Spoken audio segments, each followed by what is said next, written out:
Ang intense ng mga kaganapan ngayon sa abot kamay na pangarap sapagkat magugulantang si Don Pepe sa mga sasabihin sa kanya ni Zoe. Dito nga ay malalaman ni Zoe ang plano ni Moira na pagpapapatay kay Don Pepe kaya naman ay agad niya itong ipapaalam sa lolo niya at tutulungan niya nga itong tumakas. Samantala ay maiisipan na nga nila Doc Robert at Giselle na humingi ng tulong sa mga pulis para sa nawawala nilang ama na si Don Pepe.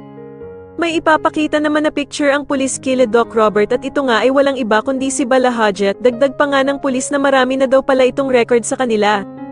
Kaya naman ay bigla itong maaalala ni Doc Robert at malilinawan na nga siya kung sino talaga ang dumukot sa kanyang ama at kung sino ang kasabwat nito.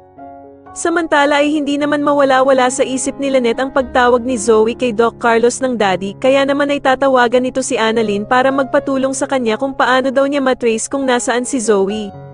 Sasagutin naman siya ni Annalyn na gagawa daw siya ng paraan kung paano nila makokontak at matrace kung nasaan si Zoe. Sa kabilang banda matapos marinig ni Don Pepe ang katotohanan tungkol sa ama ni Zoe, ay susubukan niya itong tanungin kung sino daw ang totoong ama nito para malaman niya kung magsasabi ito ng totoo sa kanya. Samantala ay mag-uusap naman ng masinsinan sila Bala Hadji at Moira tungkol sa pananahimik ni Don Pepe.